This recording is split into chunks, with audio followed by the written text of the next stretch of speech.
نصلي على رسوله الكريم أما بعد فقد قال الله تعالى في كلامه المجيد والفرقان الحميد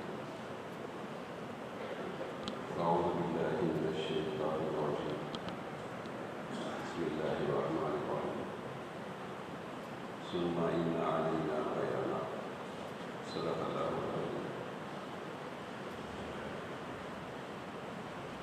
محترم معزز بزرگان کی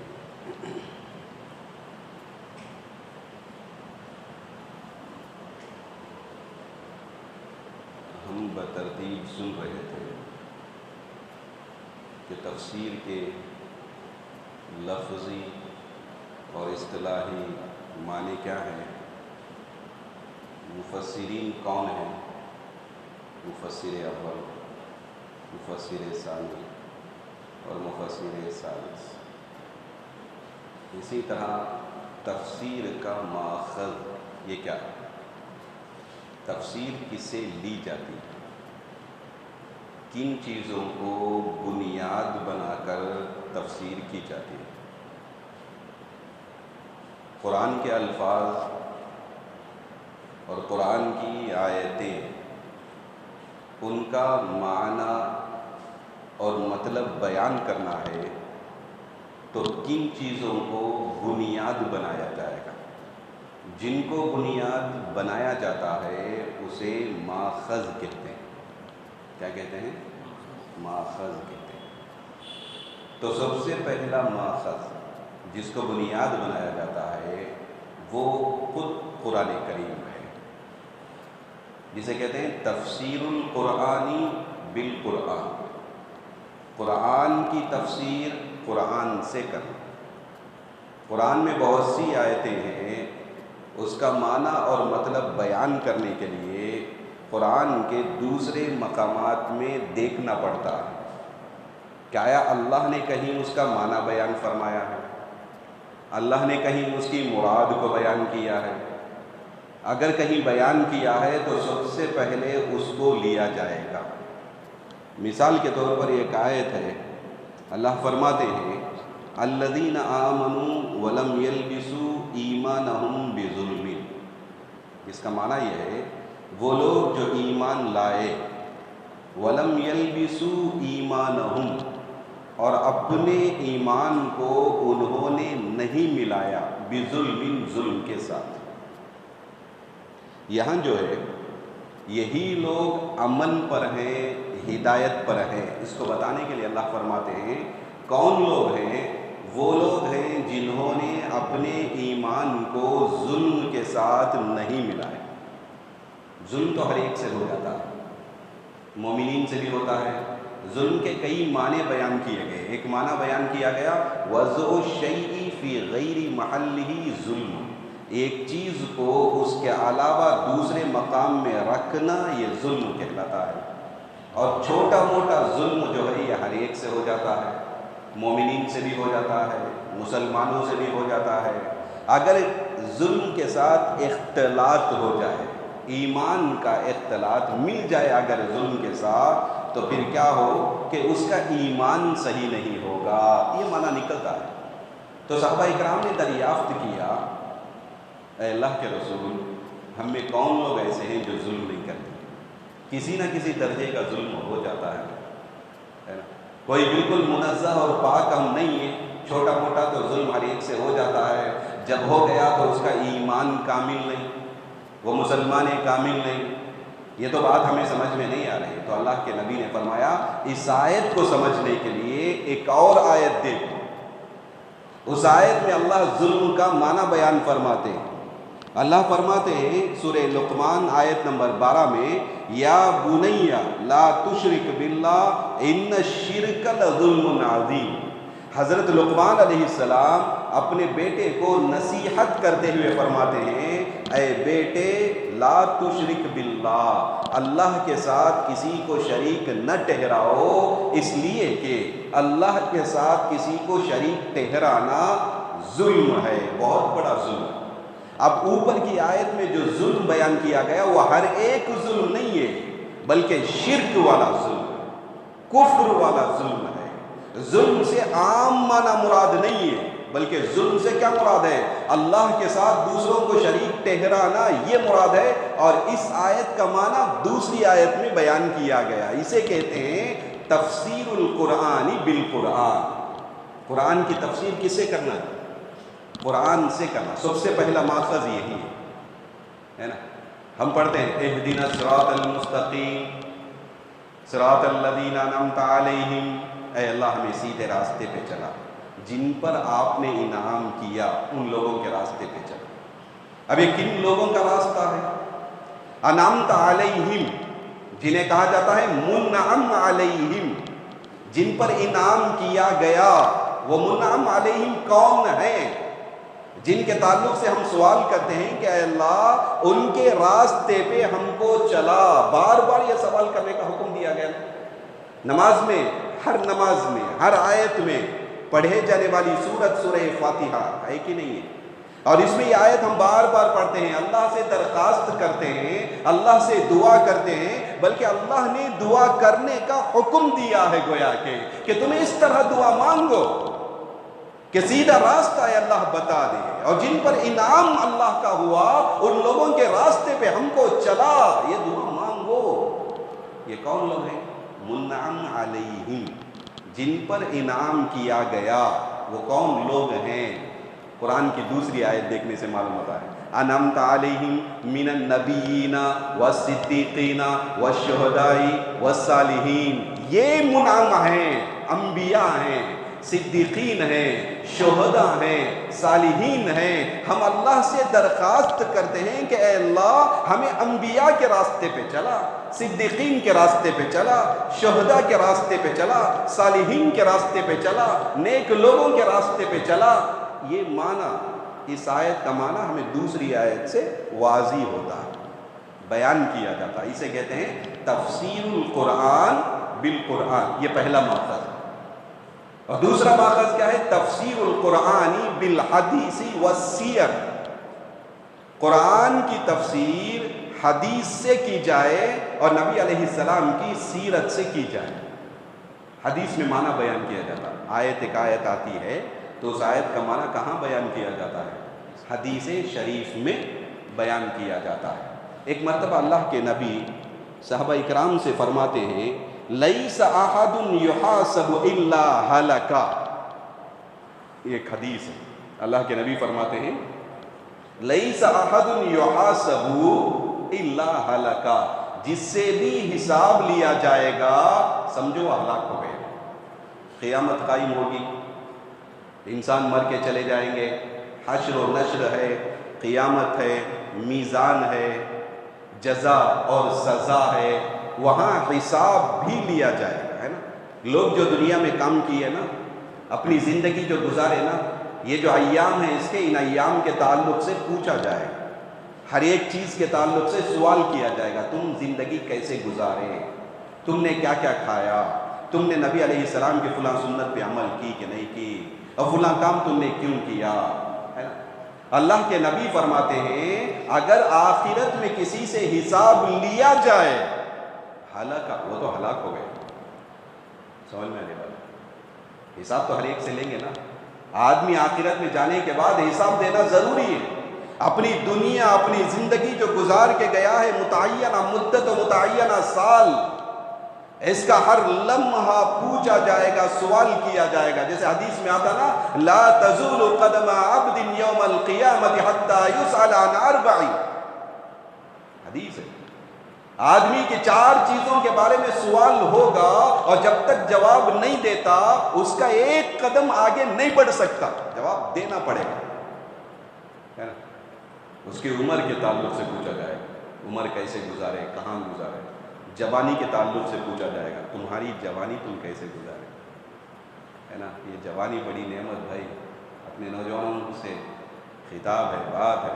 اللہ جو جوانی دیتا ہے یہ بہت بڑی نعمت ہے اللہ تعالیٰ کی، اور یہ جوانی ضائع مت کرو، بیکار مت کرو، اس لیے کہ اس جوانی کے تعلق سے اللہ کے یہاں سوال کیا جائے گا۔ یہ حدیث میں اللہ کے نبی فرماتے ہیں۔ عمر کے تعلق سے،